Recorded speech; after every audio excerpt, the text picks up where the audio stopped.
We have seen massive returns from Fundrise in 2021. However, when I took a closer look at the performance of eReits and eFunds inside my long-term growth portfolio, it became apparent that some eReits did substantially better than others. The question is, can we potentially identify these specific eFunds and eReits?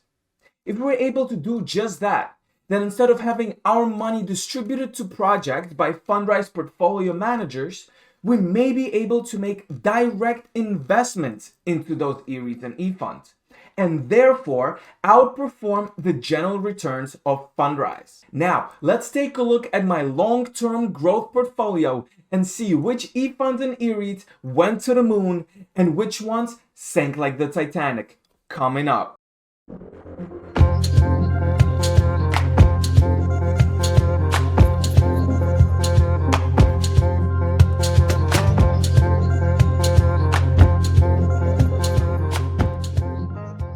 If you're new to the channel, welcome. My name is Trey, and I'm an investor and a swing trader. If you're enjoying this content, please click that like and subscribe button, as that helps more people learn about investing. Also, if you would like to learn more about investing with Fundrise, check out my entire Fundrise playlist, which has over 28 videos on everything you need to know before, during, and after investing with Fundrise. The link is down in the description below. Now, okay, let's go. Before we dive into it, I want to show you something very, very important. This is a chart published by the Fundrise team in a year-end letter of 2021. Some of you may know that I'm a big proponent of the long-term growth Fundrise portfolio. In fact, I would go as far as saying that supplemental income and balanced portfolios are just waste of your time and money. Just look at the result. Growth portfolio outperformed the other two significantly. It's not even close. Not only that, but a much bigger percentage of your returns came from dividends in income and balanced portfolios. And that means you would have to pay income tax of 20 to 30% on those returns yearly, as opposed to the long-term growth, where majority of the returns come in terms of appreciation, which gets taxed as capital gains, but only when you sell your shares. The capital gains tax is usually around 15%. So if this doesn't convince you to switch over to long-term growth portfolio, I don't know what will. Anyways, let's move on. Okay, this chart shows my 2021 returns of each specific eREIT and eFund that I hold. Because there's so many, I will just highlight the best 5 and the worst 5 performers of 2021. They are as follows.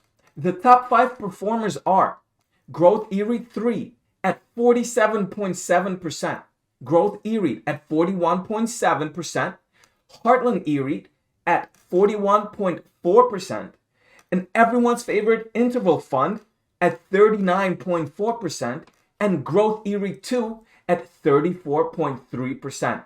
Not too shabby if you ask me. The worst 5 performers are as follows. Fundrise eFund with just 2.3%, Development eREIT with 5.3%, West Coast eREIT at 6.5%, eREIT 14 with 9.3%, and Growth eREIT 7 with 18.7%. Okay, now let's take it a step further.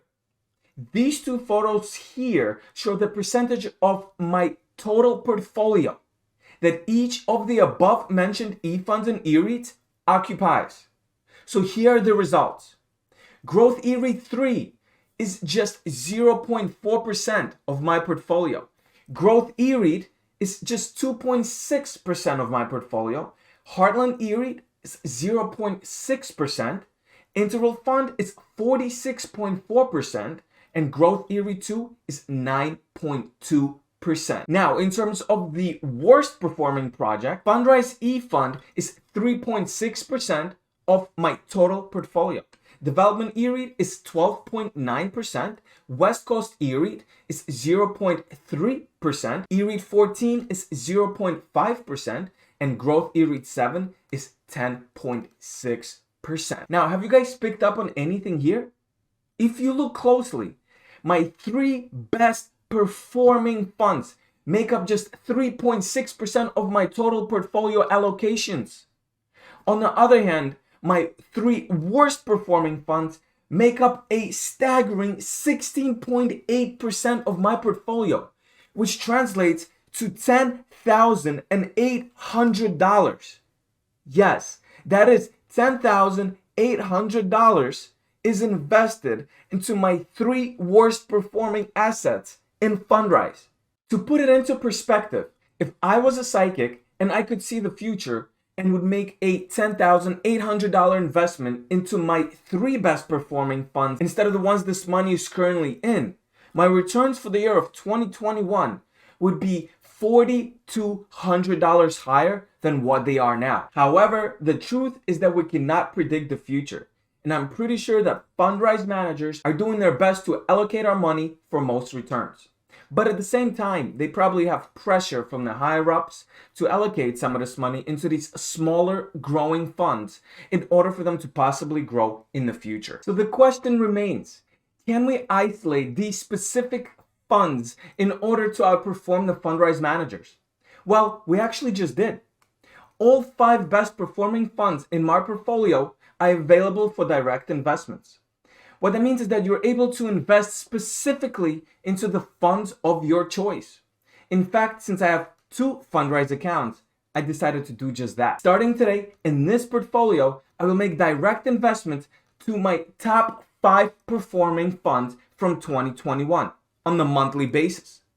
In my second portfolio, I will auto deposit money monthly just as I was doing for the past 2 years and let the Fundrise managers do their job. I will be sure to update you guys about the results every quarter. And we will see, will I outperform the Fundrise managers with my direct investments?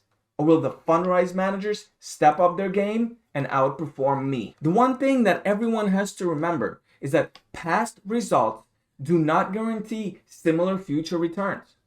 So the funds that performed the best in 2021 are not necessarily the same funds that will perform the best in 2022. So we have to do everything with caution and be smart about our investments.